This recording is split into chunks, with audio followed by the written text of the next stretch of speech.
पंकज बंदन पाद पंकज बंदन सिमरो अंगद दोख निकंदन दोख निकंदन अमरदास गुर हृदय त्यामो हृदय त्यामो श्री गुरु रामदास गुण गामो श्री गुरु रामदास गुण गावो गुरु अर्जन विघ्नन के नाशक विघ्नन के नाशक गुरु हर गोबिंद शोभ मत प्रकाशक शोभ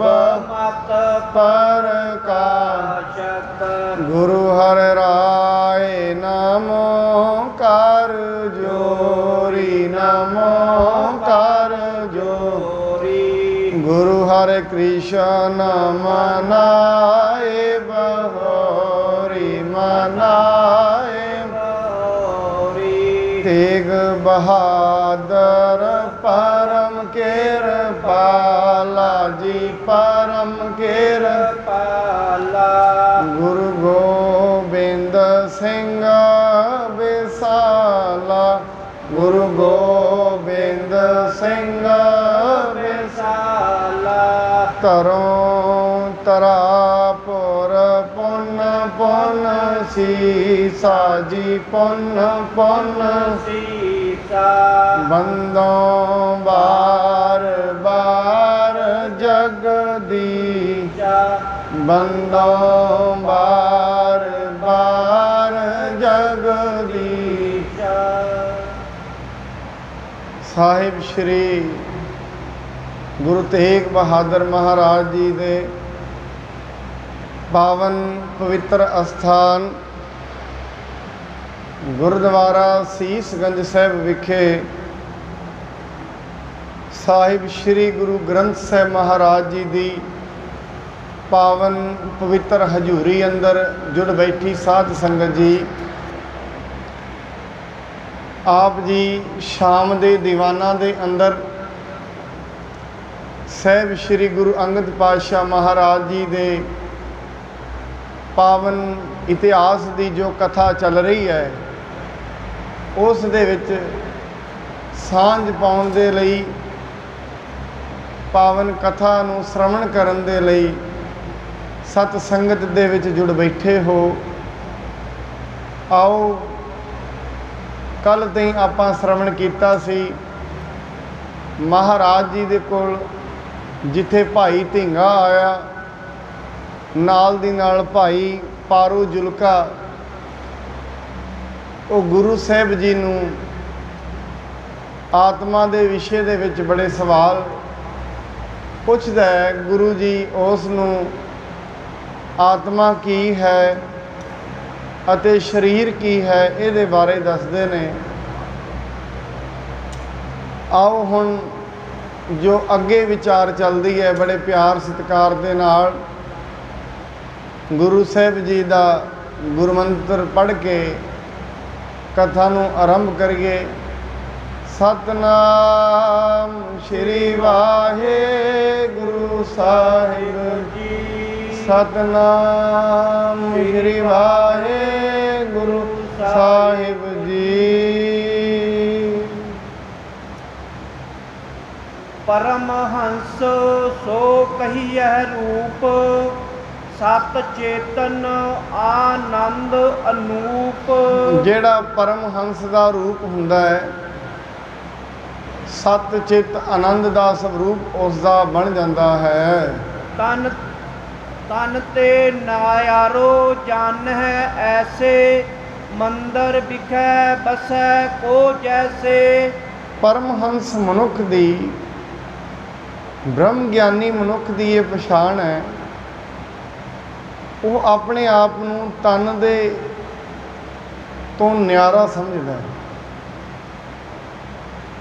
जिवें कल भी असी दृष्टांत लै रहे सी एक घर होए, मकान होए, कोई मकान दे विच बहुत जे मनुख रहन, ਉਹ आई जान जाई जान, पर ਜਿਹੜਾ मकान हुंदा है ਉਹ अपने आप ਨੂੰ मकान नहीं समझते। मकान अलग चीज़ है, ਉਹਦੇ ਵਿੱਚ रहन वाला अलग चीज़ है। एक मनुख ਆਪਾਂ ਸਾਰੇ ਘਰਾਂ 'ਚ ਰਹਿੰਦੇ ਹਾਂ, ਜਿਹੜਾ ਮਨੁੱਖ ਜੋ ਘਰ ਵਿੱਚ ਰਹਿ ਰਿਹਾ ਹੈ ਉਹ ਅਲੱਗ ਚੀਜ਼ ਹੈ। ਘਰ ਅਲੱਗ ਚੀਜ਼ ਦਾ ਬਣਿਆ ਹੈ, ਜਿਹੜਾ ਉਹਦੇ ਵਿੱਚ ਰਹਿ ਰਿਹਾ ਉਹ ਅਲੱਗ ਚੀਜ਼ ਦਾ ਬਣਿਆ। ਇਹ ਸਰੀਰ ਹੈ, ਸਰੀਰ ਅਲੱਗ ਹੈ, ਇਹਦੇ ਵਿੱਚ ਜਿਹੜਾ ਬੋਲ ਰਿਹਾ ਉਹ ਅਲੱਗ ਹੈ। ਇਹ ਸਰੀਰ ਤੇ ਸਿਰਫ ਸਾਧਨ ਹੈ ਜਿਹੜੇ ਇਸ ਦੇ ਅੰਦਰ ਵਲਵਲੇ ਨੇ ਉਹਨਾਂ ਨੂੰ ਪ੍ਰਗਟ ਕਰਨ ਦਾ।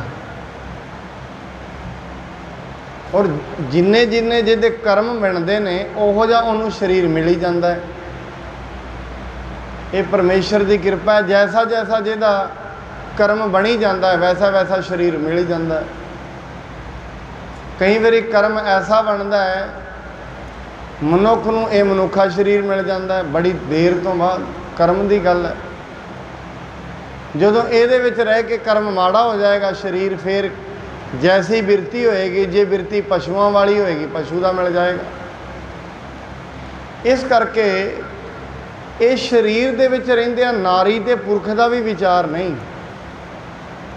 ਬਾਣੀ ਤੇ ਕਹਿੰਦੀ ਹੈ ਇਸ ਜਗ ਮਹਿ ਪੁਰਖ ਏਕ ਹੈ, ਹੋਰ ਸਗਲੀ ਨਾਰ ਸਵਾਈ। ਬਾਕੀ ਸਾਰੀਆਂ ਹੀ ਨਾਰਾਂ ਨੇ। ਕਿਉਂ ਨਾਰਾਂ ਨੇ? ਕਿਉਂਕਿ ਪਤੀ ਸਾਰੀਆਂ ਨਾਰਾਂ ਦਾ ਇੱਕੋ ਹੀ ਹੈ, ਪਰਮਾਤਮਾ। ਜਿੰਨੀਆਂ ਜੀਵ ਆਤਮਾਵਾਂ ਨੇ ਉਹਨਾਂ ਨੂੰ ਪਾਲਣ ਵਾਲਾ ਇੱਕ ਪਰਮਾਤਮਾ ਹੈ, ਫਿਰ ਉਹ ਪਤੀ ਹੋਇਆ। ਇਸ ਕਰਕੇ ਜਿਵੇਂ ਮਕਾਨ ਅਲੱਗ ਹੈ, ਉਸ ਦੇ ਰਹਿਣ, ਉਹਦੇ ਵਿੱਚ ਰਹਿਣ ਵਾਲਾ ਅਲੱਗ ਹੈ, ਐਵੇਂ ਸਰੀਰ ਅਲੱਗ ਹੈ, ਉਹਦੇ ਵਿੱਚ ਰਹਿਣ ਵਾਲਾ ਜਿਹੜਾ ਜੀਵ ਉਹ ਅਲੱਗ ਹੈ। ਜਿਹੜਾ ਮਨੁੱਖ ਥੋੜ੍ਹਾ ਜਿਗਿਆਸੂ ਬਣਦਾ ਹੈ, ਬ੍ਰਹਮ ਗਿਆਨ ਦੇ ਰਾਸਤੇ 'ਤੇ ਤੁਰਦਾ ਹੈ, ਉਸ ਨੂੰ ਜਿਹੜਾ ਇਸ ਚੀਜ਼ ਦਾ ਗਿਆਨ ਹੋ ਜਾਂਦਾ ਹੈ। ਇਸ ਕੋ ਆਪਣੋ ਰੂਪ ਪਛਾਨ ਹੈ, ਤਨ ਹੰਤਾ ਨਿਰਣੈ ਕਰ ਜਾਨ ਹਨ ਹੈ। ਇਸ ਕਰਕੇ ਜਿਹੜਾ ਮਨੁੱਖ ਬ੍ਰਹਮ ਗਿਆਨ ਦੇ ਵਿੱਚ ਪਹੁੰਚ ਗਿਆ ਉਹ ਆਪਣੇ ਤਨ ਦੇ ਹੰਕਾਰ ਨੂੰ ਛੱਡ ਦਿੰਦਾ ਹੈ ਔਰ ਆਪਣੇ ਆਪ ਨੂੰ ਆਤਮਾ ਸਮਝਣ ਲੱਗ ਜਾਂਦਾ ਹੈ।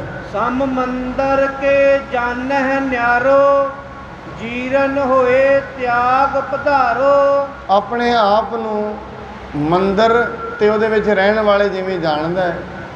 ਜਿਵੇਂ ਪੁਰਾਣਾ ਮਕਾਨ ਹੋ ਜਾਏ ਲੋਕੀ ਤੋੜ ਕੇ ਨਵਾਂ ਬਣਾ ਲੈਂਦੇ ਨੇ, ਐਵੇਂ ਸਰੀਰ ਪੁਰਾਣਾ ਹੋ ਜਾਏ ਆਤਮਾ ਇਹਨੂੰ ਤੋੜ ਕੇ ਦੂਜੇ ਸਰੀਰ ਵਿੱਚ ਚਲੀ ਜਾਂਦੀ ਹੈ। ਜਿਹਨੂੰ ਮਹਾਰਾਜ ਕਹਿੰਦੇ ਭਇਆ ਪੁਰਾਣਾ ਚੋਲਾ।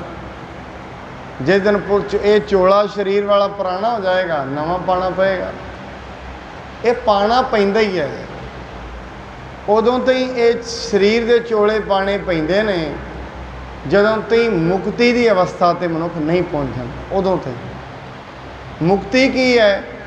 ਦੁਨੀਆ ਦੇ ਜਿਹੜੇ ਬੰਧਨ ਨੇ, ਇਹਨੂੰ ਜਿਹੜੀ ਦੁਨੀਆ ਨੂੰ ਅਸੀਂ ਸੱਚ ਸਮਝੇ ਹੈ, ਜਿਸ ਕੋਲ ਸੱਚ ਤੇ ਝੂਠ ਦਾ ਨਿਰਣਾ ਆ ਜਾਏ ਉਹ ਮੁਕਤ ਹੋ ਜਾਂਦਾ ਹੈ।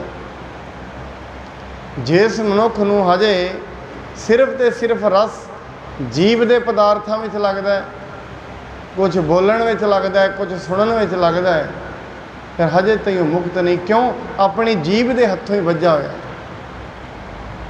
ਬੰਨਿਆ ਕਿਹਨੂੰ ਹੈ ਮਨੁੱਖ ਨੇ? ਬੰਧਨ ਕਾਹਦਾ ਹੈ? ਜੀਭ ਦੇ ਰਸ ਦਾ।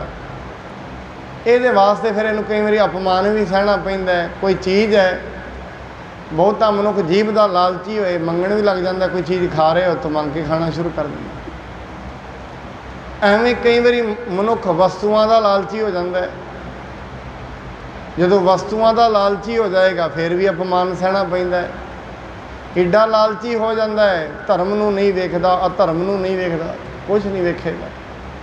ਲਾਲਚੀ ਮਨੁੱਖ ਦੇ ਵਿੱਚ ਨਾ ਧਰਮ ਦਾ ਵਿਚਾਰ ਹੈ ਨਾ ਅਧਰਮ ਦਾ ਵਿਚਾਰ ਹੈ। ਐਸੀ ਉਹਦੀ ਬਾਤ। ਇਸ ਕਰਕੇ ਮਹਾਰਾਜ ਕਹਿੰਦੇ ਉਹ ਜਿਹੜਾ ਮਨੁੱਖ ਹੈ ਆਪਣੇ ਆਪ ਨੂੰ ਕਿਵੇਂ ਸਮਝਦਾ ਹੈ?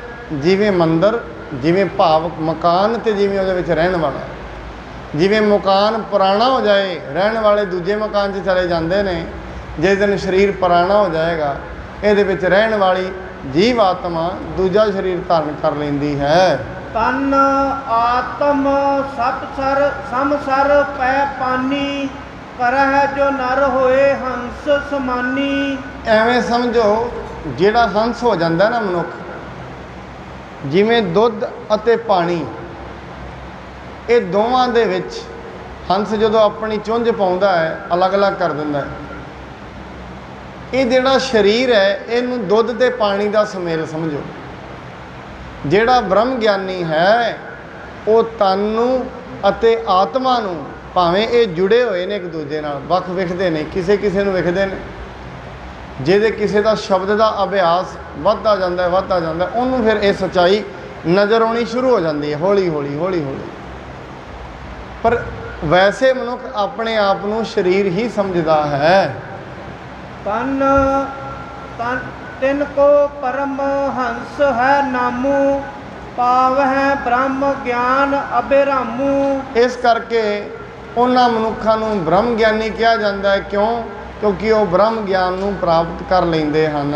ਤਨ ਤੇ ਨਿਆਰੋ ਜਬ ਮਤ ਧਰੈ, ਰਸ ਵਿਸਿਅਨ ਹਿਤ ਪਾਪ ਨਾ ਕਰੈ। ਇੱਕ ਹੋਰ ਹੈ, ਜਿਸ ਦਿਨ ਮਨੁੱਖ ਆਪਣੇ ਸਰੀਰ ਨੂੰ ਨਿਆਰਾ ਸਮਝ ਲਏਗਾ ਨਾ, ਆਤਮ ਸਰੂਪ ਨੂੰ ਸਮਝੇਗਾ, ਉਸ ਦਿਨ ਇੱਕ ਕੰਮ ਕਰੇਗਾ, ਇਹ ਆਪਣੀਆਂ ਇੰਦਰੀਆਂ ਵਾਸਤੇ ਗਲਤ ਕੰਮ ਨਹੀਂ ਕਰੇਗਾ, ਪਾਪ ਨਹੀਂ ਕਰੇਗਾ।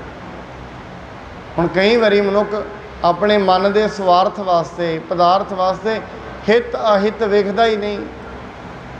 ਕਿਸੇ ਚੀਜ਼ ਦੇ ਵਿੱਚ ਇੱਕ ਮਨੁੱਖ ਇੱਕ ਹੀ ਚੀਜ਼ ਅੱਗੇ ਰੱਖਦਾ, ਮੇਰਾ ਫਾਇਦਾ ਹੋਣਾ ਚਾਹੀਦਾ, ਭਾਵੇਂ ਸਾਰੀ ਦੁਨੀਆ ਹੀ ਲੁੱਟੀ ਜਾਏ, ਕੋਈ ਕੁਝ ਨਹੀਂ ਵੇਖਦਾ। ਆਪਣੀ ਜੀਭ ਦਾ ਰਸ ਪੂਰਾ ਕਰਨਾ ਹੈ, ਭਾਵੇਂ ਦੂਜੇ ਦੀ ਸਾਰੀ ਜੇਬ ਹੀ ਖਾਲੀ ਕਰ ਦੇ। ਆਪਣੇ ਸਰੀਰ ਨੂੰ ਪਾਲਣਾ ਹੈ। ਇਸ ਕਰਕੇ ਸਾਹਿਬ ਜੀ ਕਹਿੰਦੇ ਨੇ, ਜਿਹੜੇ ਮਨੁੱਖ ਬ੍ਰਹਮ ਗਿਆਨ ਦੇ ਵਿੱਚ ਨਹੀਂ ਪਹੁੰਚਦੇ ਤੇ ਜਿਹੜੇ ਪਹੁੰਚ ਜਾਂਦੇ ਹਨ, ਜਿਹੜੇ ਮਨੁੱਖ ਬ੍ਰਹਮ ਗਿਆਨੀ ਹੋ ਜਾਂਦੇ ਨੇ, ਉਹ ਇੱਕ ਹੀ ਚੀਜ਼ ਵੇਖਦੇ ਨੇ, ਆਪਣੇ ਤਨ ਨੂੰ ਆਤਮਾ ਤੋਂ ਨਿਆਰਾ ਤੱਕਦੇ ਹਨ। ਜਲ ਤੇ ਕਮਲ ਰਹਿ ਨਿਰਲੇਪੂ, ਲਿਪਹਿ ਨਕੀਮ ਹੋਏ ਬ੍ਰਿੰਦ ਵਿਫੇਕੂ। ਐਵੇਂ ਸਮਝੋ, ਜਿਵੇਂ ਜਲ ਹੈ, ਜਲ ਦੇ ਵਿੱਚ ਰਹਿੰਦਾ ਕਮਲ। ਕਮਲ ਨੂੰ ਕਦੇ ਵੀ ਜਲ ਨਹੀਂ ਛੂੰਹਦਾ, ਉੱਤੇ ਰਹਿੰਦਾ। ਭਾਵੇਂ ਜੜ੍ਹਾਂ ਉਹਦੀਆਂ ਰਹਿੰਦੀਆਂ ਨੇ, ਉਹ ਜੜ੍ਹਾਂ ਪਾਣੀ ਵਿੱਚ ਨਹੀਂ। ਕਦੀ ਕਮਲ ਦਾ ਫੁੱਲ ਵੇਖਿਓ, ਕਈ ਵਾਰੀ ਸਰੋਵਰਾਂ 'ਚ ਉੱਗੇ ਹੁੰਦੇ, ਉੱਤੇ ਰਹਿੰਦਾ। ਐਵੇਂ ਹੀ ਜਿਹੜਾ ਮਨੁੱਖ ਹੈ, ਉਹ ਦੁੱਖਾਂ ਤੇ ਸੁੱਖਾਂ ਵਿੱਚ ਉੱਤੇ ਰਹਿੰਦਾ ਹੈ। ਕਿਉਂ? ਉਹਨੂੰ ਇਹ ਗਿਆਨ ਹੋ ਜਾਂਦਾ ਹੈ, ਇਹ ਪਰਮਾਤਮਾ ਦਾ ਹੁਕਮ ਹੀ ਐਸਾ ਹੈ। ਦੁਨੀਆ 'ਤੇ ਰਹਿੰਦਿਆਂ ਜਿਵੇਂ ਰਾਤ ਦਿਨ ਨੇ, ਐਵੇਂ ਦੁੱਖ ਸੁੱਖ ਨੇ, ਆਉਣੇ ਹੀ ਨੇ। ਬਾਣੀ ਤੇ ਇਵੇਂ ਕਹਿੰਦੀ ਹੈ, ਕੋਈ ਮਨੁੱਖ ਇੱਕ ਕੱਪੜਾ ਰੋਜ਼ ਪਾ ਸਕਦਾ? ਨਹੀਂ। ਇੱਕ ਕੱਪੜਾ ਕੋਈ ਵੀ ਮਨੁੱਖ ਰੋਜ਼ ਨਹੀਂ ਪਾ ਸਕਦਾ। ਕਿਉਂ? ਦਿਲ ਕਰਦਾ ਇਹਨੂੰ ਬਦਲੀਏ। ਇਸ ਕਰਕੇ ਜੇ ਜ਼ਿੰਦਗੀ ਦੇ ਇਕੱਲੇ ਸੁੱਖ ਹੀ ਚੱਲਣ ਨਾ, ਆਨੰਦ ਨਹੀਂ ਆਏਗਾ। ਇਹ ਜ਼ਿੰਦਗੀ ਦੇ ਆਨੰਦ ਬਣਿਆ ਹੀ ਤਾਂ ਇਹ ਨਾਲ ਦੁੱਖ ਵੀ ਆਉਂਦਾ। ਜੇ ਇਕੱਲੇ ਦੁੱਖ ਹੋਣ ਤਾਂ ਵੀ ਆਨੰਦ ਨਹੀਂ ਆਏਗਾ, ਸੁੱਖ ਵੀ ਆਉਂਦੇ ਨੇ। ਜਿਵੇਂ ਮਨੁੱਖ ਰੋਜ਼ ਨਵਾਂ ਕੱਪੜਾ ਪਾਉਣਾ ਚਾਹੁੰਦਾ ਹੈ, ਮਨੁੱਖ ਦੀ ਇੱਕ ਖਵਾਇਸ਼ ਹੈ ਅੰਦਰ ਦੀ, ਰੋਜ਼ ਨਵਾਂ ਕੱਪੜਾ ਪਾਈਏ। ਬਾਣੀ ਕਹਿੰਦੀ ਹੈ, ਐਵੇਂ ਹੀ ਦੁੱਖ ਤੇ ਸੁੱਖ ਵੀ ਇੱਕ ਕੱਪੜੇ ਨੇ, ਔਰ ਇਹ ਵੀ ਮਨੁੱਖ ਬਦਲਦਾ ਰਹਿੰਦਾ। ਔਰ ਜੇ ਕੱਪੜੇ ਕਦੇ ਨਾ ਬਦਲੇ, ਮਨੁੱਖ ਨੂੰ ਆਪਣੇ ਆਪ ਨੂੰ ਲੱਗੇਗਾ ਇਹ ਵੀ ਕੋਈ ਜ਼ਿੰਦਗੀ ਹੈ। ਕਈ ਵਾਰੀ ਮਨੁੱਖ ਬਹੁਤੇ ਦੁੱਖ ਵਿੱਚ, ਇਹ ਦੁੱਖ ਰੂਪੀ ਕੱਪੜਾ ਬਦਲਿਆ ਨਹੀਂ ਜਾਂਦਾ ਬਹੁਤੇ ਸਮੇਂ ਤਾਈਂ, ਫਿਰ ਸੋਚਦੇ ਨੇ, ਕੱਪੜੇ ਨੂੰ ਨਹੀਂ ਬਦਲਦੇ, ਆਪਣੇ ਆਪ ਨੂੰ ਹੀ ਬਦਲਣਾ ਚਾਹੁੰਦੇ ਨੇ। ਉਹਨੂੰ ਕਹਿੰਦੇ ਆਤਮ ਹੱਤਿਆ ਕਰ ਲੈਂਦੇ। ਦੁੱਖ ਰੂਪੀ ਕੱਪੜਾ ਜ਼ਿਆਦਾ ਲੰਮਾ ਚੱਲ ਗਿਆ, ਮਹੀਨਾ ਚੱਲ ਗਿਆ, 2 ਮਹੀਨੇ ਚੱਲ ਗਿਆ, ਫਿਰ ਮਨੁੱਖ ਕਹਿੰਦਾ ਬਦਲਣਾ ਤੇ ਕੱਪੜਾ ਸੀ, ਕੱਪੜਾ ਬਦਲਣ ਵਾਸਤੇ ਪ੍ਰਯਤਨ ਕਰਨਾ ਪੈਂਦਾ। ਜੇ ਨਵਾਂ ਕੱਪੜਾ ਪੈਂਦਾ, ਮਿਹਨਤ ਕਰਨੀ ਪੈਂਦੀ ਹੈ। ਜੇ ਦੁੱਖ ਜ਼ਿਆਦਾ ਆ ਜਾਣ, ਇਹਦੀ ਮਿਹਨਤ ਕੀ ਹੈ? ਨਾਮ ਜਪਣਾ ਪੈਂਦਾ, ਬਾਣੀ ਪੜ੍ਹਨੀ ਪੈਂਦੀ ਹੈ। ਇਹ ਜੇ ਜਿਉਂ-ਜਿਉਂ ਨਾਮ ਜਪੇਗਾ, ਬਾਣੀ ਪੜ੍ਹੇਗਾ, ਇੱਕ ਦੁੱਖ ਰੂਪੀ ਕੱਪੜਾ ਆਪਣੇ ਆਪ ਹੀ ਉਤਰ ਜਾਏਗਾ, ਸੁੱਖ ਰੂਪੀ ਕੱਪੜਾ ਪਾ ਲਏਗਾ। ਬਾਣੀ ਕਹਿੰਦੀ ਦੁੱਖ ਸੁੱਖ ਦੋਏ ਦਰ ਕੱਪੜੇ, ਇਹ ਕੱਪੜੇ ਨੇ। ਔਰ ਕਦੀ ਵੀ ਮਨੁੱਖ ਆਪਣੀ ਜ਼ਿੰਦਗੀ, ਬਾਹਰੂਨੀ ਜ਼ਿੰਦਗੀ 'ਚ, ਪਦਾਰਥ ਦੀ ਜ਼ਿੰਦਗੀ ਦੇ ਵਿੱਚ ਕਦੇ ਵੀ ਇੱਕ ਕੱਪੜੇ ਨਾਲ ਮਨ ਸੰਤੁਸ਼ਟ ਨਹੀਂ ਹੁੰਦਾ, ਕਈ ਚਾਹੀਦੇ ਨੇ। ਐਵੇਂ ਸੁੱਖਾਂ ਦੇ ਵੀ ਕਈ ਕੱਪੜੇ ਨੇ, ਦੁੱਖਾਂ ਦੇ ਵੀ ਕਈ ਕੱਪੜੇ ਨੇ। ਔਰ ਜ਼ਿਆਦਾ ਦੇਰ ਤਾਈਂ ਜੇ ਸੁੱਖ ਚੱਲ ਜਾਣ ਉਹ ਵੀ ਮਨੁੱਖ ਨੂੰ ਖਰਾਬ ਕਰ ਦਿੰਦੇ ਨੇ। ਬਾਣੀ ਕਹਿੰਦੀ ਹੈ ਜੇ ਸੁੱਖਾਂ ਦਾ ਕੱਪੜਾ ਲੰਮਾ ਹੋ ਜਾਏ ਮਨੁੱਖ ਉਹ ਤੋਂ ਵੀ ਪਰੇਸ਼ਾਨ ਹੋ ਜਾਂਦਾ ਹੈ। ਕਈ ਮਨੁੱਖ ਸਭ ਕੁਝ ਹੁੰਦਿਆਂ ਵੀ ਆਤਮ ਹੱਤਿਆ ਕਰ ਲੈਂਦੇ ਨੇ, ਸੁੱਖ ਵਿੱਚ ਵੀ ਕਰ ਲੈਂਦੇ। ਕਈ ਵਾਰੀ ਸੁੱਖ ਰੋਗ ਵੀ ਬਣ ਜਾਂਦਾ ਹੈ। ਇਸ ਕਰਕੇ ਸਾਹਿਬ ਜੀ ਕਹਿੰਦੇ ਨੇ ਜਿਹੜੇ ਦੁੱਖ ਤੇ ਸੁੱਖ ਨੇ ਉਹਨਾਂ ਨੂੰ ਬ੍ਰਹਮ ਗਿਆਨੀ ਮਨੁੱਖ, ਪਰਮੇਸ਼ਰ ਦੇ ਰਾਹ 'ਤੇ ਤੁਰਨ ਵਾਲਾ, ਉਹਦੀ ਬੰਦਗੀ ਕਰਨ ਵਾਲਾ ਇੱਕ ਕੱਪੜੇ ਦੇ ਸਮਾਨ ਸਮਝਦਾ ਹੈ। ਔਰ ਉਹਨੂੰ ਪਤਾ ਹੈ ਇਹ ਕੱਪੜੇ ਸਦਾ ਨਹੀਂ ਰਹਿਣੇ। ਸੂਰਜ ਕੀ ਦਿਸ ਹੈ ਤਿਨ ਧਿਆਨ, ਛੂਐ ਨਾ ਜਲ ਰੰਚਕ ਭਰ ਆਨ। ਜਿਵੇਂ ਜਿਹੜਾ ਕਮਲ ਦਾ ਫੁੱਲ ਹੁੰਦਾ ਨਾ ਉਹਦਾ ਧਿਆਨ ਹਮੇਸ਼ਾ ਸੂਰਜ ਵੱਲ ਰਹਿੰਦਾ, ਭਾਵ ਸੂਰਜ ਦੀ ਕਿਰਨਾਂ ਉੱਤੇ ਪੈਂਦੀਆਂ ਨੇ ਉਗਦਾ ਰਹਿੰਦਾ। ਇਵੇਂ ਜਿਹੜਾ ਮਨੁੱਖ ਹੈ ਪਰਮਾਤਮਾ ਦੇ ਰਾਹ 'ਤੇ ਤੁਰਨ ਵਾਲਾ, ਉਹਦਾ ਧਿਆਨ ਜਿਹੜਾ ਹਮੇਸ਼ਾ ਪਰਮੇਸ਼ਰ ਦੀ ਬੰਦਗੀ ਵਿੱਚ ਰਹਿੰਦਾ। ਉਹ ਹਮੇਸ਼ਾ ਪਰਮੇਸ਼ਰ ਦੀ ਬੰਦਗੀ ਵਿੱਚ ਧਿਆਨ ਰੱਖਦਾ। ਉਹਨੂੰ ਵਿਸ਼ਵਾਸ ਹੁੰਦਾ ਹੈ ਵੀ ਬੰਦਗੀ ਮੇਰਾ ਉਧਾਰ ਕਰੇਗੀ, ਦੁੱਖ ਨੂੰ ਵੀ ਬਦਲੇਗੀ, ਸੁੱਖ ਨੂੰ ਵੀ ਬਦਲੇਗੀ। ਜੇ ਸੁੱਖ ਨੇ ਆਨੰਦ ਵੱਲ ਲੈ ਜਾਏਗੀ, ਜੇ ਦੁੱਖ ਨੇ ਸੁੱਖ ਵੱਲ ਲੈ ਜਾਏਗੀ। ਇਸ ਕਰਕੇ ਬਾਣੀ ਵਿੱਚ ਨਾ ਆਪਾਂ ਸਵੇਰੇ ਵੀ ਵਿਚਾਰ ਰਹੇ ਸੀ, ਗੋਪਾਲ ਤੇਰਾ ਆਰਤਾ, ਕਿੱਡੀ ਵੱਡੀ ਗੱਲ ਭਗਤ ਜੀ ਨੇ ਕਹੀ ਹੈ ਇਹਦੇ ਵਿੱਚ। ਜੋ ਜਨ ਤੁਮਰੀ ਭਗਤ ਕਰੰਤੇ ਤਿਨ ਕੇ ਕਾਜ ਸਵਾਰਤਾ। ਹੁਣ ਜੇ ਮਨੁੱਖ ਕਹੇ ਮੇਰਾ ਕੋਈ ਕਾਜ ਵਿਗੜਿਆ ਹੋਇਆ ਕਿਵੇਂ ਸਵਰੇਗਾ, ਇਹਦੇ ਵਿੱਚ ਸਾਰਾ ਹੀ ਇਲਾਜ ਦੱਸਿਆ। ਜੋ ਜਨ ਤੁਮਰੀ ਭਗਤ ਕਰੰਤੇ, ਭਗਤੀ ਕਰੇ, ਪਰਮੇਸ਼ਰ ਦਾ ਨਾਮ ਜਪੇ, ਕਾਰਜ ਵਿਗੜਦੇ ਹੀ ਤਾਂ ਨੇ ਜਦੋਂ ਬੰਦਗੀ ਖਤਮ ਹੋ ਜਾਂਦੀ ਹੈ। ਅੱਗੇ ਆਏਗਾ ਮਹਾਰਾਜ ਹੁਣ ਦੱਸਣਗੇ। ਇਸ ਕਰਕੇ ਸਾਹਿਬ ਜੀ ਕਹਿੰਦੇ ਨੇ ਜਿਹੜੇ ਮਨੁੱਖ ਜ਼ਿੰਦਗੀ 'ਚ ਰਹਿੰਦੇ ਆ ਧਿਆਨ ਪਰਮੇਸ਼ਰ ਵਿੱਚ ਰੱਖਦੇ ਨੇ। ਜਿਵੇਂ ਇੱਕ ਮਾਂ, ਬਾਣੀ ਦੇ ਵਿੱਚ ਧਿਆਨ ਵਾਸਤੇ ਇਹ ਸ਼ਬਦ ਵੀ ਆਇਆ, ਜਿਵੇਂ ਇੱਕ ਮਾਤਾ ਘਰ ਦੇ ਸਾਰੇ ਕੰਮ ਕਰਦੀ ਹੋਏ ਧਿਆਨ ਬੱਚੇ ਵਿੱਚ ਰੱਖਦੇ, ਬੈੱਡ 'ਤੇ ਬਿਠਾਇਆ ਹੋਇਆ ਉਹਨੂੰ, ਰਸੋਈ ਦੇ ਵਿੱਚ ਉਹਦੇ ਕੋਲ ਬੈਠੇ ਪਿਤਾ ਨੂੰ ਨਹੀਂ ਪਤਾ ਲੱਗਦਾ ਬੱਚੇ ਨੇ ਚੀਕ ਮਾਰੀ ਹੈ, ਮਾਂ ਨੂੰ ਉੱਥੇ ਪਤਾ ਲੱਗ ਜਾਂਦਾ। ਮਹਾਰਾਜ ਬਾਣੀ 'ਚ ਕਹਿੰਦੇ ਨੇ ਅੰਤਰ, ਭਗਤ ਨਾਮਦੇਵ ਜੀ ਦਾ ਸ਼ਬਦ ਹੈ, ਅੰਤਰ ਬਾਹਰ ਕਾਜ ਵਿਰੁੱਧੀ ਚੀਤ ਸੁਬਾਰਕ ਰਾਖੀ ਹਲੇ। ਜਿਵੇਂ ਕੀ ਕਰਦੀ ਹੈ, ਕਹਿੰਦੇ ਅੰਦਰ ਬਾਹਰ ਕਾਰਜਾਂ ਵਿੱਚ ਤੁਰੀ ਰਹਿੰਦੀ ਹੈ ਮਾਂ, ਧਿਆਨ ਨਹੀਂ ਉਹਦਾ ਉਖੜਦਾ। ਇਵੇਂ ਜਿਹੜਾ ਮਨੁੱਖ ਪਰਮੇਸ਼ਰ ਦੇ ਰਾਹ 'ਤੇ ਤੁਰਦਾ ਹੈ ਸਾਰਾ ਦਿਨ ਆਪਣੇ ਘਰ ਦੇ ਕਾਰ ਵਿਹਾਰ ਵੀ ਕਰੀ ਜਾਏਗਾ, ਧਿਆਨ ਪਰਮਾਤਮਾ ਵੱਲ ਰੱਖੇਗਾ, ਪਰਮਾਤਮਾ ਤੋਂ ਉਹਦਾ ਧਿਆਨ ਕਦੇ ਵੀ ਉਖੜਦਾ ਨਹੀਂ ਹੈ। ਪਰਮਹੰਸ ਤਿਮ ਜਗ ਮਹਿ ਰਹਿ, ਆਤਮ ਧਿਆਨ ਸਦਾ ਉਰ ਲਹੈ। ਜਿਵੇਂ ਜਲ ਦੇ ਵਿੱਚ ਕਮਲ ਰਹਿੰਦਾ ਹੈ, ਐਵੇਂ ਜਿਹੜਾ ਪਰਮਹੰਸ ਮਨੁੱਖ ਹੈ ਜਗਤ ਦੇ ਵਿੱਚ ਰਹਿੰਦਾ ਹੈ। ਤਨ ਕੇ ਸੁਖ ਦੁਖ ਜਬ ਪਰ ਜਾਏ, ਤਿਨ ਤੇ ਹਰਖ ਨਾ ਸੋਗ ਕਦਾਏ। ਇਸ ਕਰਕੇ ਜੇ ਉਹਦੇ ਕਦੇ ਸੁੱਖ ਵੀ ਰਹਿਣ ਨਾ ਉਹਦੇ ਕੋਲ ਜ਼ਿੰਦਗੀ, ਉਦੋਂ ਬਹੁਤਾ ਹੱਸਦਾ ਨਹੀਂ, ਤੇ ਜਦੋਂ ਦੁੱਖ ਆਉਣ ਉਹ ਰੋਂਦਾ ਨਹੀਂ। ਕਿਉਂ?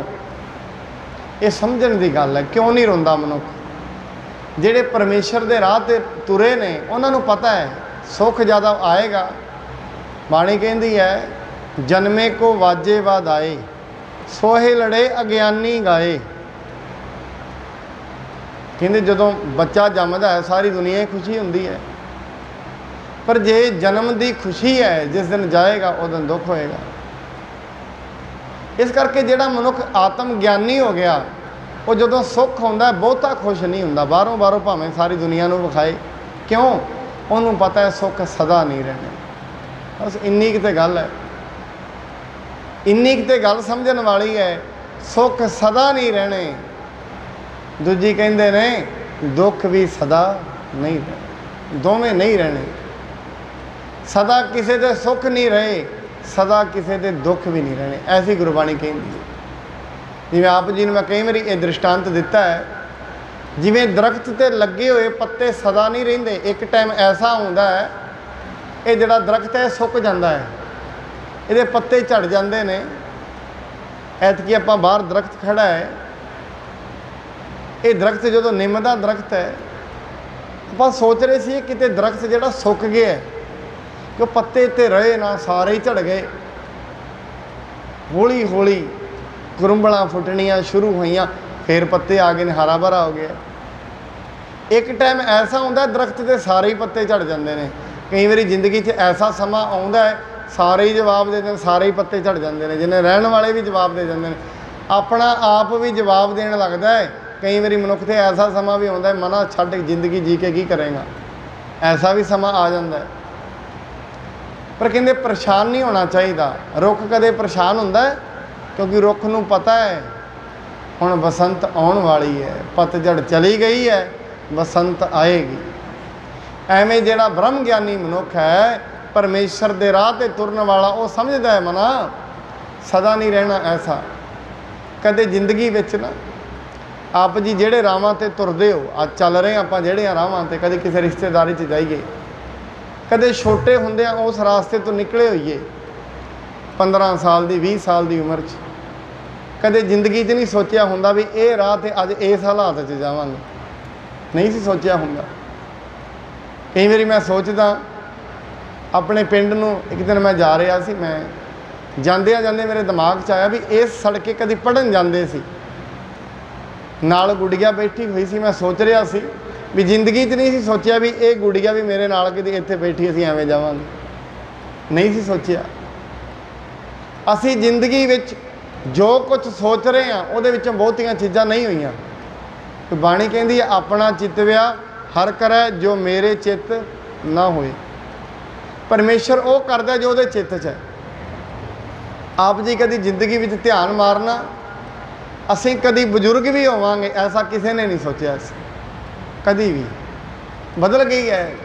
ਜਿਹੜਾ ਬਚਪਨ ਹੈ ਉਹ ਜਵਾਨੀ ਵਿੱਚ ਬਦਲ ਜਾਂਦਾ, ਪਤਾ ਹੀ ਨਹੀਂ ਲੱਗਦਾ, ਕਿਉਂਕਿ ਦੁਨੀਆ 'ਤੇ ਬਦਲਾਅ ਇੱਕ ਨਿਯਮ ਹੈ। ਇਸ ਕਰਕੇ ਕਦੋਂ ਸੁੱਖ ਦੁੱਖਾਂ ਵਿੱਚ ਬਦਲ ਜਾਣਗੇ ਪਤਾ ਹੀ ਨਹੀਂ ਲੱਗਦਾ, ਅਤੇ ਕਦੇ ਦੁੱਖ ਸੁੱਖਾਂ ਵਿੱਚ ਬਦਲ ਜਾਣਗੇ ਪਤਾ ਹੀ ਨਹੀਂ ਲੱਗਦਾ। ਜ਼ਿੰਦਗੀ 'ਚ ਪਤਾ ਹੀ ਨਹੀਂ ਰਹਿੰਦਾ। ਬੜਾ ਵੱਡਾ ਦੁੱਖ ਆਇਆ ਹੋਏ, ਰਾਤ ਨੂੰ ਦੁੱਖ ਹੁੰਦਾ ਹੈ, ਸਵੇਰੇ ਐਸੀ ਜਾਣਕਾਰੀ ਆਉਂਦੀ ਹੈ। ਰਾਤ ਨੂੰ ਕੋਈ ਜੇਲ੍ਹ ਵਿੱਚ ਹੋਏ, ਵੇਖੋ ਸਿਰਫ ਸੈਕਿੰਡਾਂ ਦਾ ਹੀ ਸੁੱਖ ਹੈ। ਜੇਲ੍ਹ ਵਿੱਚ 14 ਸਾਲ ਤੋਂ ਬੰਦ ਹੋਏ ਦੁੱਖ ਹੈ। ਜਿਵੇਂ ਜੇਲ੍ਹ ਦੇ ਦਰਵਾਜ਼ੇ 'ਚੋਂ ਬਾਹਰ ਪੈਰ ਰੱਖਿਆ, ਕਹਿੰਦਾ ਅੱਜ ਬੜਾ ਨਜ਼ਾਰਾ, ਕਿਉਂ ਸੁੱਖ ਆ ਗਿਆ। ਇੱਕ ਬਾਹਰ ਪੈਰ ਰੱਖਣ ਨਾਲ ਸੁੱਖ ਦੀ ਸ਼ੁਰੂਆਤ, ਸੁੱਖਾਂ ਦੀ ਸ਼ੁਰੂਆਤ ਵੀ ਇੱਕਦਮ ਹੁੰਦੀ ਹੈ, ਦੁੱਖਾਂ ਦੀ ਸ਼ੁਰੂਆਤ ਵੀ ਇੱਕਦਮ ਹੁੰਦੀ ਹੈ। ਇਸ ਕਰਕੇ ਆਤਮ ਗਿਆਨੀ ਮਨੁੱਖ, ਗੁਰੂ ਦੇ ਉਪਦੇਸ਼ ਦੇ ਚੱਲਣ ਵਾਲੇ ਮਨੁੱਖ, ਉਹਨਾਂ ਨੂੰ ਇਹ ਚੀਜ਼ ਸਮਝ ਆ ਜਾਂਦੀ ਹੈ ਦੁਨੀਆ 'ਤੇ ਬਦਲਾਅ ਇੱਕ ਨਿਯਮ ਹੈ। ਵਰਤੈ ਗਿਆਨੀ ਸਮ ਅਗਿਆਨੀ, ਜਾਣੈ ਜਗ ਕੋ ਸੁਪਨ ਸਮਾਨੀ। ਉਹਨਾਂ ਦਾ ਇੱਕ ਹੋਰ ਵੀ ਲੱਛਣ ਹੈ, ਉਹਨਾਂ ਭਾਵੇਂ ਕੋਈ ਤਪਸਵੀ ਹੈ ਅਤੇ ਭਾਵੇਂ ਕੋਈ ਕਿਸੇ ਵਕਾਰਾਂ ਵਿੱਚ ਪਿਆ ਹੋਇਆ ਹੈ, ਕਿਸੇ ਨਸ਼ੇ ਵਿੱਚ ਪਿਆ ਹੋਇਆ, ਉਹਦੇ ਵਾਸਤੇ ਉਹ ਦੋਨੋਂ ਹੀ ਸਮਾਨ ਹੁੰਦੇ ਨੇ।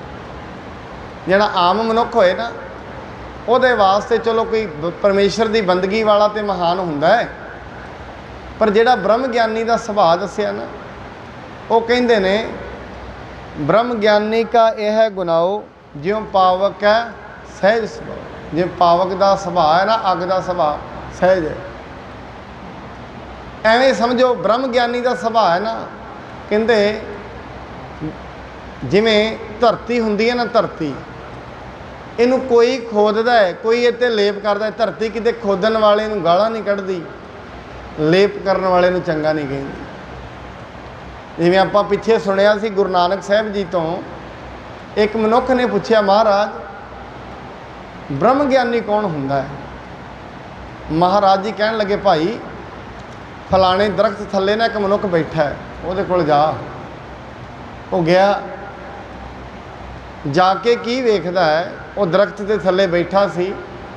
ਦੂਰੋਂ ਵੇਖਦਾ ਇੱਕ ਉਹਦੇ ਕੋਲ ਬੜੀ ਮਾਇਆਧਾਰੀ ਮਨੁੱਖ ਆਇਆ, ਜਿਹਦੇ ਕੋਲ ਬਹੁਤ ਪੈਸਾ ਸੀ। ਉਹਨੇ ਆ ਕੇ ਸੋਨਾ ਦਾਨ ਦੇ ਦਿੱਤਾ ਉੱਥੇ। ਜਦੋਂ ਸੋਨਾ ਉਹਨੂੰ ਦਿੱਤਾ, ਚਲਾ ਗਿਆ ਉਹ। ਇੰਨੀ ਦੇਰ 'ਚ ਇੱਕ ਚੋਰ ਆਇਆ, ਚੋਰ ਸਾਰਾ ਕੁਝ ਹੀ ਚੁੱਕ ਕੇ ਚਲਾ ਗਿਆ। ਉਹਨੂੰ ਪੁੱਛਦਾ, ਸੰਤ ਜੀ ਮਹਾਰਾਜ, ਨਾ ਚੋਰ ਨੂੰ ਕੁਛ ਕਿਹਾ ਅਤੇ ਨਾ ਜਿਹੜਾ ਦੇ ਕੇ ਗਿਆ ਉਹਨੂੰ ਕੁਛ ਕਿਹਾ। ਕਹਿੰਦੇ ਦੇਣ ਵਾਲਾ ਵੀ ਉਹ ਹੈ, ਲੈਣ ਵਾਲਾ ਵੀ ਉਹ ਹੈ। ਇਹ ਮੈਨੂੰ ਕੌਣ? ਦੇਣ ਵਾਲਾ ਵੀ ਤੇ ਪਰਮਾਤਮਾ ਹੈ, ਲੈਣ ਵਾਲਾ ਵੀ ਪਰਮਾਤਮਾ। इस करके जदों तो मनुख नूं मिलदा है, आम मनुख उदों तक हुंदा है खुश, जदों उतों लिया जाता है उदों फिर दुखी हुंदा है। ये सुभाव है मनुख का। पर जिहड़ा मनुख ब्रह्म ज्ञानी है, परमात्मा दे नाल जुड़ गया है, नुकसान हो गया तां भी परमेश्वर की रजा, चंगा हो गया तां भी, उहदे वास्ते मूर्ख नूं माड़ा नहीं कहना, जिहड़ा कोई चंगा है उन्होंने चंगा नहीं कहना। क्यों? क्योंकि उन्होंने पता है मूर्ख ते सियाणा गुण अवगुण का एको दाता, गुणवान भी उन्हें बनाए ने, अवगुण भी उन्हें बनाए ने। इस करके क्योंकि वैसे उसका ध्यान भी हुंदा है, जिहड़ा मनुख ज्ञानी हो जाता है ना, उन्होंने अपने अवगुण विखते हैं, दूजे के गुण विखते हैं। जिन्हों अपने अवगुण विखन लग जान, दूजियां विच गुण विखन लग जान, वो मनुख वाकई च ज्ञानी होंदा। पर कई बारी असीं देखते हाँ, मैं एक अज किसी नूं मिलिया, वो मैनूं कहंदे कल हरमंदर साहब जी तो ना थले कीर्तनीय शब्द होर पढ़ रहे सी, उत्ते लिखिया कुछ होर आ रहा सी, सानूं नंबर दिओ असीं फोन करना है। उत्थे उन्होंने फोन करांगे, कहांगे भी ये क्यों होया। मैं कहा जी कदे तुसीं ये भी फोन किया भी हरमंदर साहब अज कीर्तन बड़ा वधिया होया है, ये किया कदी? किन्ने साल हो गए ने कीर्तन सुने? कहते वाहवा ही साल, 40 साल हो गए ने मैनू। कदी 40 सालों एक दिन ये फोन किया भी अज कीर्तन बड़ा वधिया होया, हरमंदर साहब अज प्रशादा बड़ा वधिया सी, दर्शन किए बड़ा, ये कदी किया? कहते नहीं। फिर क्यों मनुखा 40 सालों अज एक दिन गलती हो गई है, तू गलती फड़ के बह गए। क्यों गलतियां वाला सुभाव बना रहे हैं? वो हरमंदर साहब उत्थे होर जिहड़ा शब्द पढ़िया जा रहा सी उहदे विच कोई चंगा नहीं सी, उहदे वल नहीं ध्यान गया, गलती वल। इहनूं कहंदे ने कीड़ी वाली बिरती। कीड़ी जिहड़ी हुंदी है वधिया फर्श होए, कीड़ी वधिया पत्थर दे विच भी लभदी है, किते मैनूं खुड लभे, उहनूं कहे ना तू पत्थर ते बह जा, नहीं इत्थे नहीं बहना मैं, मैनूं कोई छोटा जिहा ही भौरा दे रहो, मैं सराख लभना है। इस करके बहुत चंगे गुण भी होण मनुख सराख लभदा है। गुरद्वारियां विच आपां शीशगंज साहब बैठे हाँ, इत्थे किन्ना कुछ वधिया हो रहा है, इहदे वल ध्यान नहीं जाएगा। ध्यान जांदा है इत्थे गलत की है। जे कथा 6 महीने ठीक होए ठीक है, एक दिन कुछ गलत हो जाए, अज ये गलत क्यों? जिहड़ा 6 महीने ठीक होया वो कित्थे गया? ये मनुख का निजी सुभाव है। किसी वास्ते मनुख 50 वारी चंगा कर दे, वो नहीं याद। एक वारी उहदे तो कोई उहदे लई 50 वारी पैसे दिते ने, याद नहीं। एक वारी नहीं दिते गए, 50 दे 50 ते पानी फिर जांदा। ये मनुख का सुभाव है। साहिब जी कहिंदे ने जेड़े मनुख ज्ञानी बन जाते हैं जगत नूं सुपने दे समान समझते हैं। बंधन होत नहीं पुन ताहूं, रह समाए ब्रह्म के माहूं। उन्होंने कोई भी बंधन नहीं पैंदा। क्यों? उन्होंने वास्ते हरख भी एक है, शोक भी एक है, हमेशा ब्रह्म दे विच समाए रहिंदे हन। सुखी सुन्नी सीख पारो हर खायो, लगा विचारन मन सुख पायो। जदों ये शिक्षा भाई पारो जुलके ने सुनी, बड़ा खुश होया, खुश होके हसन लग पिया ते साहिब जी नूं बड़ी दृढ़ता दे नाल महाराज जी की सिफत करता है। केतक काल गुर अंगद सेव, पुन पे अमरदास गुरदेव। बड़े साल तक गुरु अंगद साहिब जी की ये सिख सेवा करता रहा, फिर गुरु अमरदास जी का सिख बन गया है। तिन दिग बनियो सो ब्रह्म ज्ञानी, आगे कर है कथा बखानी। भाई गुरदास जी कहते गुरु अमरदास जी के कोल रहिंदियां ये भाई संतोख सिंह जी कह रहे हैं, गुरु अमरदास जी के कोल रहिंदियां ये सिख रोज़ रोज़ गुरु के उपदेश नूं धारण करदियां ब्रह्म ज्ञानी बन गया। तो जिस दिन ब्रह्म ज्ञानी बनया, कहते अगे जिहड़ी ये कथा है आप जी नूं अगे जो गुरु अमरदास जी का इतिहास चलेगा, भाई पारो जुलका की कथा फिर सुनाई जाएगी। दोहरा मल्लू शाही आए कर, श्री अंगद के पास। एक मल्लू शाही सिख है, हुण ये गुरु अंगद साहिब जी के कोल आया ते साहिब जी के कोल आके कहंदा है, कर बंधन बैठियो निकट, बिनती कीन प्रकाश। महाराज जी के कोल बह के साहिब जी नूं बेनती करदा है, चौपई श्री गुर मैं कारण कल्याण, ਆਇਓ ਸੁਨ ਤੁਮ ਸੁਜਸ ਮਹਾਨ।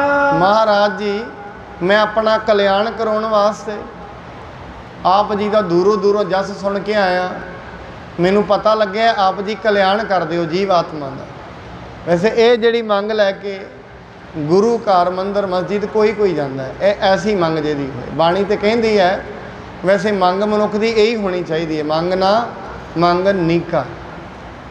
ਜਿਹੜੀ ਮਨੁੱਖ ਦੀ ਮੰਗ ਹੋਣੀ ਚਾਹੀਦੀ ਹੈ ਉਹ ਪਰਮੇਸ਼ਰ ਹੀ ਹੋਣੀ ਚਾਹੀਦੀ ਹੈ, ਉਹਦੇ ਦੁਆਰੇ ਤੇ ਆਪਣੇ ਕਲਿਆਣ ਦੀ, ਆਪਣੇ ਆਪ ਨੂੰ ਸਮਝਣ ਦੀ। ਕਿਉਂਕਿ ਮਹਾਰਾਜ ਬਾਣੀ 'ਚ ਕਹਿੰਦੇ ਨੇ ਜਿੱਤੜੇ ਫਲ ਮਨ ਬਾਛੀ ਹੈ ਤਿੱਤੜੇ ਸਤਿਗੁਰ ਪਾਸ। ਗੁਰੂ ਦੇ ਕੋਲ ਸਾਰਾ ਕੁਛ ਹੈ। ਸਾਚੇ ਸਾਹਿਬਾ ਕਿਆ ਨਹੀਂ ਕਰਤੇ ਰਹਿ। ਉਹਦੇ ਘਰ ਵਿੱਚ ਸਾਰਾ ਕੁਛ ਹੈ। ਜੋ ਜੋ ਅਸੀਂ ਮੰਗੀ ਜਾਂਦੇ ਹਾਂ ਉਹ ਸਾਨੂੰ ਮਿਲ ਜਾਂਦਾ। ਜਿਹਨੇ ਕਦੀ ਗੁਰੂ ਤੋਂ ਗੁਰੂ ਦਾ ਨਾਮ ਮੰਗਿਆ ਉਹਨੂੰ ਨਾਮ ਮਿਲ ਰਿਹਾ ਹੈ। ਜਿਹਨੇ ਗੁਰੂ ਤੋਂ ਸਤ ਸੰਗਤ ਮੰਗੀ ਹੈ ਉਹਨੂੰ ਸਤ ਸੰਗਤ ਮਿਲ ਰਹੀ ਹੈ। ਜਿਹਨੇ ਗੁਰੂ ਤੋਂ ਜੋ ਵੀ ਮੰਗਿਆ ਹੈ, ਕਿਉਂਕਿ ਗੁਰੂ ਇੱਛਾ ਪੂਰਕ ਸਰਬ ਸੁਖ ਦਾਤਾ ਹਰ ਜਾ ਕੇ ਵਸ ਹੈ ਕਾਮ ਧੇਨਾ। ਪਰਮੇਸ਼ਰ ਹੈ ਜਿਹੜਾ ਉਹ ਇੱਛਾ ਪੂਰਕ ਹੈ, ਸਾਰੇ ਸੁੱਖਾਂ ਦਾ ਦਾਤਾ ਹੈ। ਜੋ ਵੀ ਉਸ ਤੋਂ ਮਨੁੱਖ ਮੰਗਦਾ ਹੈ ਪਰਮੇਸ਼ਰ ਉਹੀ ਪੂਰੀ ਕਰ ਦਿੰਦਾ ਹੈ। ਕੀਚੈ ਅਬ ਆਪਣੋ ਉਪਦੇਸ਼ ਜਿਸ ਤੇ ਬਿਨਸੈ ਸਕਲ ਕਲੇਸ਼। ਮਹਾਰਾਜ ਜੀ ਨੂੰ ਵੇਖੋ ਜਿੰਨੇ ਵੀ ਸਿੱਖ ਹੁਣ ਤੇ ਹੀ ਆਏ ਨੇ ਨਾ, ਇੱਕ ਹੀ ਬੇਨਤੀ ਕਰਦੇ, ਮਹਾਰਾਜ ਸਾਨੂੰ ਐਸਾ ਉਪਦੇਸ਼ ਦਿਓ ਜਿਹਦੇ ਨਾਲ ਸਾਰੇ ਕਲੇਸ਼ ਮਿਟ ਜਾਣ। ਕਿਉਂਕਿ ਮਨੁੱਖ ਜਿਹੜੇ ਕਲੇਸ਼ ਹੈ ਨਾ, ਕਲੇਸ਼ ਬਾਹਰੋਂ ਮਿਟਾਉਣੇ ਚਾਹੁੰਦਾ ਹੈ। ਤਾਂ ਹੀ ਕਰਕੇ ਮਨੁੱਖ ਬਾਹਰ ਬੜੀ ਤੋੜ ਭੱਜ ਕਰਦਾ ਹੈ। ਜਿੰਨੇ ਵੀ ਇਹ ਸੋਚਦਾ ਜਿਹੜੇ ਕਲੇਸ਼ ਨੇ ਬਾਹਰ ਨੇ, ਨਹੀਂ, ਦੁਨੀਆ ਤੇ ਬਾਹਰ ਕਲੇਸ਼ ਨਹੀਂ। ਜੇ ਲੜਾਈ ਹੋ ਰਹੀ ਹੈ ਨਾ ਬਾਹਰ, ਉਹ ਬਾਹਰ ਨਹੀਂ ਹੋ ਰਹੀ। ਬਾਹਰ ਤੇ ਹੁਣ ਪ੍ਰਗਟ ਹੋਈ ਹੈ, ਲੜਾਈ ਪਹਿਲਾਂ ਅੰਦਰ ਹੋਈ ਹੈ। ਕਿਸੇ ਦੇ ਨਾਲ ਈਰਖਾ ਵਸ ਹੋ ਕੇ ਲੜਿਆ, ਪਹਿਲਾਂ ਵਿਚਾਰ ਅੰਦਰ ਚੱਲਿਆ, ਪਹਿਲਾਂ ਅੰਦਰੋਂ ਉੱਠੀ ਲੜਾਈ। ਤੇ ਆਹ ਤੇ ਬਾਹਰ ਪ੍ਰਤੀਕਰਮ ਹੈ ਜੋ ਅੰਦਰ ਵਿਚਾਰ ਹੁੰਦੇ ਨੇ। ਇਹ ਜੋ ਕੁਝ ਦੁਨੀਆ ਤੇ ਚੱਲ ਰਿਹਾ ਹੈ ਇਹ ਪਹਿਲਾਂ ਅੰਦਰ ਚੱਲਦਾ ਹੈ ਫਿਰ ਬਾਹਰ ਆਉਂਦਾ ਹੈ। ਮਨੁੱਖ ਨੇ ਕਿਸੇ ਨੂੰ ਅਪਸ਼ਬਦ ਬੋਲਣੇ ਨੇ, ਪਹਿਲਾਂ ਮਨ ਵਿੱਚ ਬੋਲਦਾ ਹੈ, ਮਨ ਨੂੰ ਤਿਆਰ ਕਰਦਾ ਹੈ ਫਿਰ ਉਹਨੂੰ ਬੋਲਦਾ ਹੈ। ਕਿਸੇ ਦਾ ਮਾੜਾ ਕਰਨਾ ਹੈ ਪਹਿਲਾਂ ਚਿੱਤ ਵਿੱਚ ਲਿਆਉਂਦਾ ਹੈ ਫਿਰ ਮਾੜਾ ਕਰਦਾ ਹੈ। ਤਾਂ ਹੀ ਬਾਣੀ ਕਹਿੰਦੀ ਹੈ ਪਰ ਕਾ ਬੁਰਾ ਨਾ ਰੱਖੋ ਚੀਤ। ਚਿੱਤ ਵਿੱਚ ਨਹੀਂ ਰੱਖਣਾ। ਮਨੁੱਖ ਬਾਹਰ ਜੋ ਆਪਾਂ ਸੋਚਦੇ ਹਾਂ ਬੁਰੀ ਉਹੀ ਚੀਜ਼ ਹੈ ਜਿਹੜੀ ਬਾਹਰ ਕੀਤੀ ਜਾਏ, ਨਹੀਂ, ਚਿੱਤ ਵਿੱਚ ਜੋ ਹੋ ਗਿਆ ਉਹ ਪਕੜ 'ਚ ਆ ਗਿਆ ਬਸ। ਕਿਸੇ ਮਨੁੱਖ ਨੇ ਕਿਸੇ ਨੂੰ ਮਾਰਿਆ, ਕਿਸੇ ਦਾ ਮਾੜਾ ਕੀਤਾ, ਲੋਭ ਵਸ ਹੋ ਕੇ ਉਸਦਾ ਧਨ ਲੁੱਟਿਆ, ਉਹ ਧਨ ਬਾਅਦ 'ਚ ਲੁੱਟਿਆ, ਪਹਿਲਾਂ ਅੰਦਰੋਂ ਲੁੱਟਿਆ। ਪਹਿਲਾਂ ਉਹਦੇ ਵਿਚਾਰ ਅੰਦਰ ਆਇਆ ਤੇ ਜਿਹੜਾ ਵਿਚਾਰ ਅੰਦਰ ਆਉਂਦਾ ਹੈ ਉਹ ਗੁਰੂ ਦੀ ਪਕੜ 'ਚ ਨਾਲ ਨਾਲ ਹੀ ਆ ਜਾਂਦਾ। ਕਿਸੇ ਨੂੰ ਮਾਰ ਦਈਏ ਉਹਦੀ ਸਜ਼ਾ ਕਾਨੂੰਨ ਬਖਸ਼ਦਾ ਹੈ। ਜਿਹੜਾ ਦੁਨੀਆ ਦਾ ਕਾਨੂੰਨ ਹੈ, ਜਿਹੜਾ ਸਾਡੇ ਦੇਸ਼ ਦਾ, ਕਿਸੇ ਵੀ ਦੇਸ਼ ਦਾ ਕਾਨੂੰਨ ਹੈ, ਆਪ ਜੀ ਮਨ ਵਿੱਚ ਕਿਸੇ ਬਾਰੇ ਮਾਰਨ ਦੀਆਂ ਘਾੜਤਾਂ ਘੜੀ ਜਾਓ, ਉਹਦੇ ਵਾਸਤੇ ਕੋਈ ਕਾਨੂੰਨ ਨਹੀਂ। ਕਾਨੂੰਨ ਉਸ ਦਿਨ ਸ਼ੁਰੂ ਹੋਏਗਾ ਜਿਸ ਦਿਨ ਆਪ ਮੁੱਖ ਦੇ ਦੁਆਰਾ ਬੋਲ ਦੋਗੇ। ਜਿਵੇਂ ਜਾਨ ਤੋਂ ਮਾਰਨ ਦੀ ਧਮਕੀ, ਜਾਨ ਤੋਂ ਮਾਰਨ ਦੀ ਧਮਕੀ ਅੰਦਰ ਹੋਏ ਕੋਈ ਕਾਨੂੰਨ ਨਹੀਂ। ਜੇ ਆਪਾਂ ਕਹੀਏ ਕਿਸੇ ਜੱਜ ਨੂੰ ਜਾ ਕੇ ਵੀ ਇਸ ਨੇ ਆਪਣੇ ਮਨ ਵਿੱਚ ਮੈਨੂੰ ਮਾਰਨ ਬਾਰੇ ਸੋਚਿਆ ਕਿ ਨਹੀਂ, ਬਿਲਕੁਲ ਗਲਤ। ਮਨ ਵਿੱਚ ਤੇ ਕੋਈ ਕੁਝ ਵੀ ਸੋਚ ਸਕਦਾ ਹੈ। ਇਸ ਕਰਕੇ ਜੋ ਕੁਝ ਮਨੁੱਖ ਮਨ ਦੇ ਵਿੱਚ ਸੋਚਦਾ ਹੈ ਇਹ ਸਭ ਕੁਝ ਪਕੜ ਵਿੱਚ ਆਉਂਦਾ ਹੈ ਪਰਮਾਤਮਾ ਦੀ। ਇਸ ਕਰਕੇ ਕਈ ਵਾਰੀ ਮਨੁੱਖ ਬਾਹਰੋਂ ਕਿਸੇ ਦਾ ਮਾੜਾ ਨਹੀਂ ਕਰਦਾ, ਮਨੋਂ ਕਰੀ ਜਾਂਦਾ ਹੈ, ਉਹਦੀ ਸਜ਼ਾ ਇਹਨੂੰ ਮਿਲ ਹੀ ਜਾਂਦੀ ਹੈ। ਕਰਮ ਤੇ ਉਦੋਂ ਹੀ ਮਾੜੇ ਹੋ ਜਾਂਦੇ ਨੇ। ਇਸ ਕਰਕੇ ਬਾਣੀ ਕਹਿੰਦੀ ਨਰ ਅਚੇਤ ਪਾਪ ਤੇ ਡਰ ਰਹੇ। ਨਰਾ ਇਹਦੇ ਦੋਵੇਂ ਅਰਥ ਵਿਦਵਾਨ ਲਾਉਂਦੇ ਨੇ। ਅਚੇਤ ਪਾਪ ਜਿਹੜਾ ਚੇਤੇ ਵਿੱਚ ਵੀ ਨਹੀਂ, ਜਿਹੜਾ ਮਨ ਵਿੱਚ ਹੈ, ਉਸ ਪਾਪ ਤੋਂ ਵੀ ਡਰਨਾ ਚਾਹੀਦਾ ਹੈ। ਕਰਤ ਚਾਕਰੀ ਮੁਗਲਨ ਕੇਰੀ ਕਰੋ ਜੀਵ ਕਾ ਤਹਾਂ ਕਨੇਰੀ। ਭਾਈ ਇਹ ਜਿਹੜਾ ਸਿੱਖ ਆਇਆ ਹੈ ਮੱਲੂ ਸ਼ਾਹੀ, ਮਹਾਰਾਜ ਜੀ ਨੂੰ ਕਹਿੰਦਾ ਮਹਾਰਾਜ ਮੈਂ ਮੁਗਲਾਂ ਦੀ ਨੌਕਰੀ ਕਰਦਾ, ਉਹਨਾਂ ਦੀ ਨੌਕਰੀ ਕਰਕੇ ਆਪਣਾ ਪਰਿਵਾਰ ਦਾ ਗੁਜ਼ਾਰਾ ਕਰਦਾ ਹਾਂ। ਹਲਤ ਪਲਤ ਮੁਖ ਉਜਲ ਰਹਿ ਅਸ ਕਰਨੀ ਕੋ ਮਮ ਚਿਤ ਚਹਿ। ਮਹਾਰਾਜ ਨੂੰ ਕਹਿੰਦਾ ਮਹਾਰਾਜ ਮੈਨੂੰ ਐਸੀ ਦਾਤ ਬਖਸ਼ੋ ਮੇਰਾ ਇਹ ਲੋਕ ਵੀ ਸੁਹੇਲਾ ਹੋਏ ਤੇ ਪਰਲੋਕ ਵੀ ਹੋਏ। ਵੇਖੋ ਦੋਵੇਂ ਚੀਜ਼ਾਂ ਮੰਗ ਰਿਹਾ। ਕੋਈ ਸਿੱਖ ਹੈ ਕੋਈ ਲੋਕ ਹੀ ਮੰਗਦਾ, ਕੋਈ ਪਰਲੋਕ ਵੀ ਮੰਗ ਲੈਂਦਾ। ਜਿਵੇਂ गुरु अमरदास जी के कोल पंडित दुर्गादास सी, जिन्हें गुरु अमरदास जी ने पहले ही दस दिता सी या तो तुसीं राजे बनोगे या बड़ा बड़ा गुरु बनोगे। कहते जिस दिन तुसीं बन जाओगे जो मैं मूँह मंगांगा तुहानूं देना पएगा। कहते कोई गल नहीं, जिस दिन बने वो आ गया। कहते महाराज चाहुंदा तो मैं परलोक हाँ, पर असल दे विच गल पता की है, परलोक मैं चाहुंदा पर मैं लोक विच बड़ा दुखी हाँ। ये दुनिया में रहिंदियां मेरी दरिद्रता च जिंदगी जा रही है, पैसा मेरे कोल है नहीं। चाहुंदा तो मैं परलोक दा सुख हाँ, क्योंकि विद्वान सी, परलोक की जिंदगी भी खराब है, फिर ऐसे परलोक का भी पहला लोक तो सवेला होए। इस करके जे कृपा कर सकते हो मेरा लोक भी सुखी करो तो परलोक भी। महाराज कहते किहड़ी गल है, गुरु कोल तो सारा कुछ ही है। कहते जा लोक भी सुखी रहेगा परलोक भी। हुण ये सिख ने गुरु जी नूं की तरीका दसदे ने, आपां समझदे हां। गुरु जी नूं बेनती की महाराज ऐसी कृपा करो लोक भी सुखी हो जाए तो परलोक भी सुखी हो जाए। सुन कर सरदा पिख कर भारे, श्री अंगद गुर बाख उचारे। वो सिख की शरधा वेख के वाकया च ये चाहुंदा है। शरधा की हुंदी है अंदरों दिलों। महाराज कहते असल दे विच चाहुंदा है। इस करके साहब जी ने बड़े श्रेष्ठ वाक उसनूं कहे हन। भाई मल्लू हृदय विचार हो, देहो अनंत सदा निरधार हो। कहते भाई मल्लू पहली गल अपने मन दे विच ये सोच ला, ये देही सदा नहीं रहनी। पहली तो ये सोच, क्योंकि जिस दिन ये दिमाग दे विच आ जाता है उस दिन दुनिया दीयां बहुत सारियां परेशानियां खत्म हो जांदियां ने। कई लड़ाइयां कई झगड़े वैसे ही खत्म हो जाते हैं। जिवें असीं इत्थे बैठे हाँ ते इत्थे बैठे हाँ, अंदरों अगों कोई पत्थर आउंदा होए, दूरों आउंदा है मनुख दूरों वेख के साइड झट जाएगा भी मेरी तरफ ही आ रहा है तुरिया साइड। क्यों सामने विख रहा है। जिहड़ी चीज़ सामने तुरी आउंदी होए वो मनुख नूं विखदी है, मनुख उतों बचा कर लैंदा है। बाणी कहती है मिरत मंझार पसार मुख निरखत। जिहड़ा तेरा मौत रूपी बिल्ला है उन्हें मूँह पसारिया होया आ तेरी वाल ही रहा है, पर वह विखदा नहीं। उसका कारण की है, अखां अगे पट्टी है। सामने पत्थर आउंदा होए क्यों नहीं विखेगा जो अखां अगे पट्टी होएगी। मनुख के शरीर नूं रोज़ रोज़ मौत ग्रस रही है। इनू कहते जननी जानत सुत बड़ा होत है, इतना को ना जाना है जे दिन दिन अवध कटत है। ये क्यों नहीं पता लग रहा, ये मनुख नूं क्यों नहीं पता लग रहा मौत तेरे शरीर नूं रोज़ रोज़ खा रही है, अखां अगे पट्टी है। मन दे अगे जीव आत्मा दे अगे पट्टी है, कूड़ दी कंध अगे है, अज्ञानता दी पट्टी अगे है। इनू महाराज कहते या तो ये नशे विच है। जो मनुख नशे विच होए उसदों भी उन्हें कुछ नहीं पता लगता। इस करके साहब जी कहते ने ये गल पक्की कर भाई मल्लू, देह अनित है ये सदा नहीं रहनी। सो तो मृतक जान ही लीजै, इस हित चित न संसा कीजै। इस करके ना अपने मन में ये समझ ही लै भी मैं मर गया, बस ये समझ ही लै कि मेरा जिंदगी तो हुण मैं नहीं हाँ। कभी जिंदगी में सोच के रखना, कभी बैठ के सोचना भी जे एक मिनट वास्ते सोच लिया जाए मैं नहीं हाँ दुनिया ते, फिर दुनिया किवें चलती होएगी। कि साडा भी विच रोल है ना दुनिया ते। एक मिनट अखा बंद करके मनुख 10 मिनट सोचे तो सही बैठ के भी मैं नहीं हाँ इस दुनिया ते, फिर दुनिया किवें चलेगी। कि दुनिया रुक जाएगी? कभी वेखना दुनिया नहीं रुकेगी, काम नहीं रुकणगे।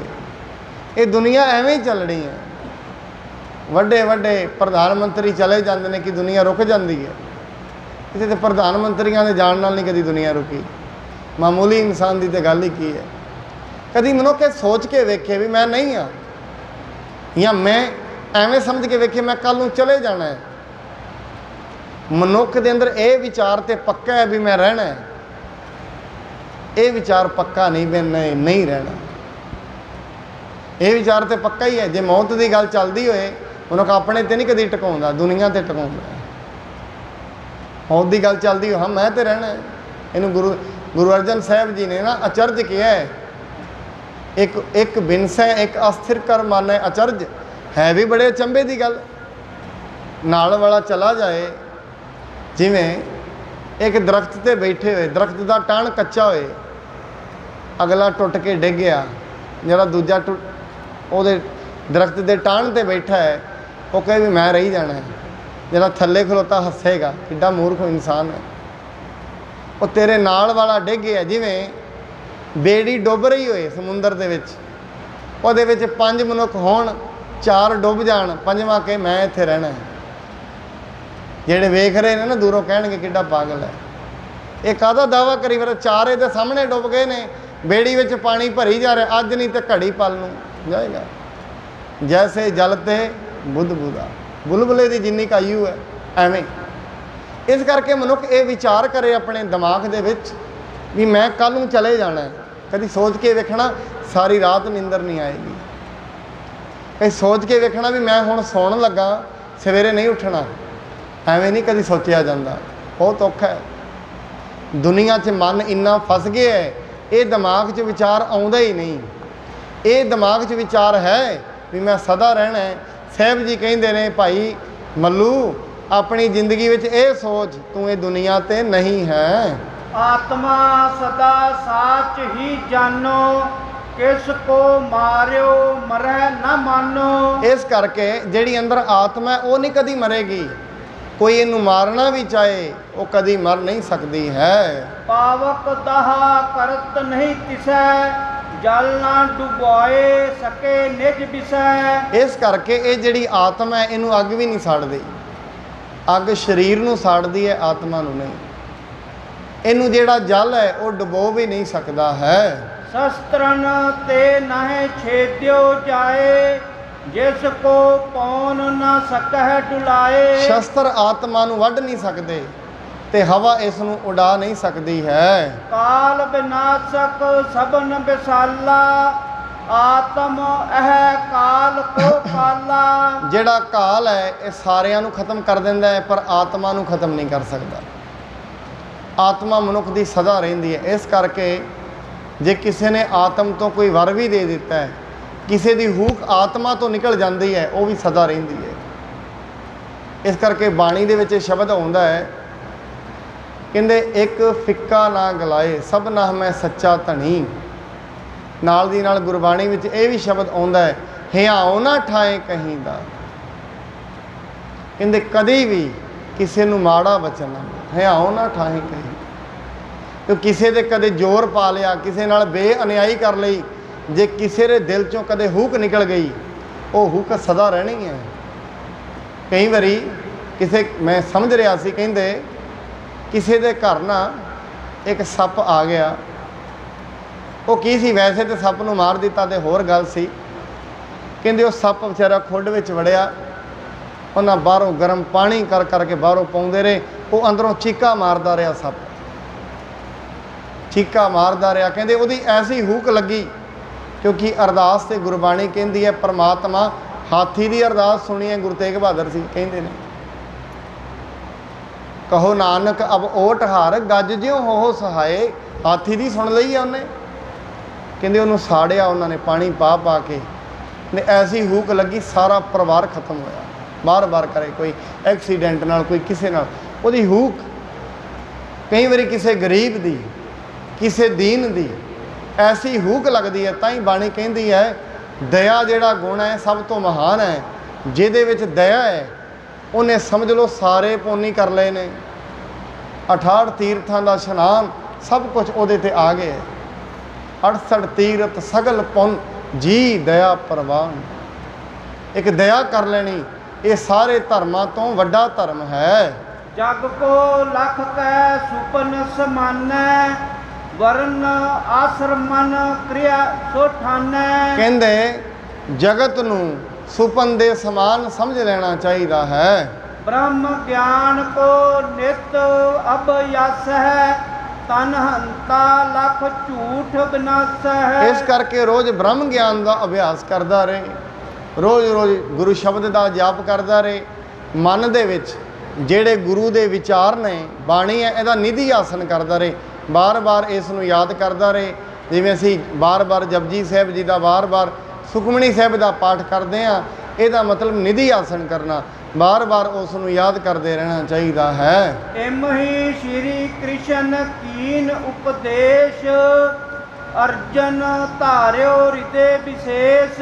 ਸ਼੍ਰੀ ਕ੍ਰਿਸ਼ਨ ਜੀ ਨੇ ਐਵੇਂ ਹੀ ਮਹਾਭਾਰਤ ਦੇ ਯੁੱਧ ਦੇ ਵਿੱਚ ਕਹਿੰਦੇ ਸ਼੍ਰੀ ਅਰਜੁਨ ਨੂੰ ਐਸਾ ਉਪਦੇਸ਼ ਦਿੱਤਾ ਸੀ, ਉਹ ਉਪਦੇਸ਼ ਦੇ ਵਿੱਚ ਉਹਨੂੰ ਬ੍ਰਹਮ ਗਿਆਨ ਵਿਖਾਇਆ ਸੀ। ਕਿਵੇਂ ਉਹਨਾਂ ਨੇ ਦੱਸਿਆ, ਕਿਵੇਂ ਸਾਰੇ ਮਰੇ ਪਏ ਨੇ। ਇਹ ਜਿਹੜਾ ਅਗਲਾ ਫਰਮਾਨ ਉਹ ਦੱਸਦੇ ਨੇ ਕਿਵੇਂ ਬ੍ਰਹਮ ਗਿਆਨ ਅਰਜੁਨ ਨੂੰ ਕਰਵਾਇਆ। ਇਹ ਕੱਲ੍ਹ ਦੀ ਕਥਾ ਦੇ ਵਿੱਚ ਆਪਾਂ ਸ਼ਰਵਣ ਕਰਾਂਗੇ। ਕੱਲ੍ਹ ਨੂੰ ਇਹ ਸ਼੍ਰੀ ਕ੍ਰਿਸ਼ਨ ਜੀ ਕਿਵੇਂ ਅਰਜੁਨ ਨੂੰ ਬ੍ਰਹਮ ਗਿਆਨ ਦਾ ਉਪਦੇਸ਼ ਦਿੰਦੇ ਨੇ।